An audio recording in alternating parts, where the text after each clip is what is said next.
নমস্কার, আমি তাপসী। রবিবার দিনের ভিডিওটা দিতে হয়ে গেল একটুখানি দেরি, তার জন্য খুব খুব সরি। তো আজ তোমরা ভিডিওটা দেখছো, আজ কিন্তু সোমবার, মানে শ্রাবণের দ্বিতীয় সোমবার।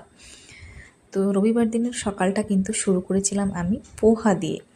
আমরা কিন্তু পোহাটা বেশ পছন্দ করি, সব সময় করা হয় না যদিও, মাঝে মধ্যে কিন্তু করি।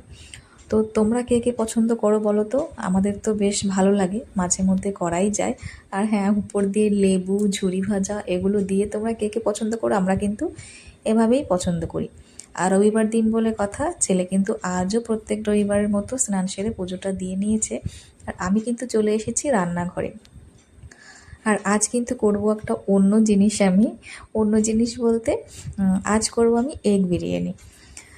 মানে সানডে ছাড়া কতদিন যে আমাদের চিকেন বা অন্য কোনো মাংস খাওয়া হয়ে যায়। গেছে সপ্তাহে আমাদের বেশ অনেকবার মাংস খাওয়া হয়েছে, চিকেন, তারপরে হাঁসের মাংস এগুলো। তাই এই সানডে কিন্তু চিকেন টিকেন একেবারেই কিছু নেই। সানডে যেহেতু একটুখানি স্পেশাল করার জন্য কিন্তু আমি এগ বিরিয়ানি করেছি, মানে এগ ফ্রাইড রাইস বা বিরিয়ানি যেটাই বলো, মানে পনির, আলু এগুলো সব দিয়ে আমি করেছিলাম। কিন্তু এটাও খুব টেস্টি, তবে চিকেন বিরিয়ানির মতো একদমই না, কি তাই তো? তো তোমরা কে কে বলো তো সকাল সকাল পুজো করে ফেলেছো? আজ তো সোমবার, আমার কিন্তু সকালে যাওয়া হয় না। আগের ভিডিওতে বলেছিলাম আমি কিন্তু বিকেলেই যাই, তাই এই সোমবারও কিন্তু আমি বিকেলবেলায় যাব ঠিক করেছি। তবে আজকের ওয়েদারটা কিন্তু বেশ ভালো, সকালবেলা বৃষ্টি হলেও আজ কিন্তু এখন পর্যন্ত বেশ ভালোই দেখছি। দেখা যাক, এরকম থাকলে কিন্তু কোনো অসুবিধাই হবে না।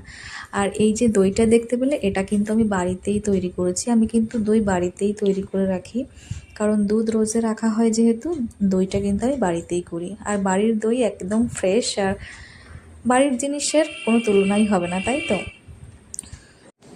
তো বলতে বলতে আমার কিন্তু এগ বিরিয়ানি একদম রেডি। তো সব মিলিয়ে আজকের সানডে কিন্তু আমাদের বেশ ভালো কেটেছে। বিকেলবেলা ঘুরতে বেরিয়েছিলাম, সেই ভিডিওটা তোমরা আগেই দেখে ফেলে।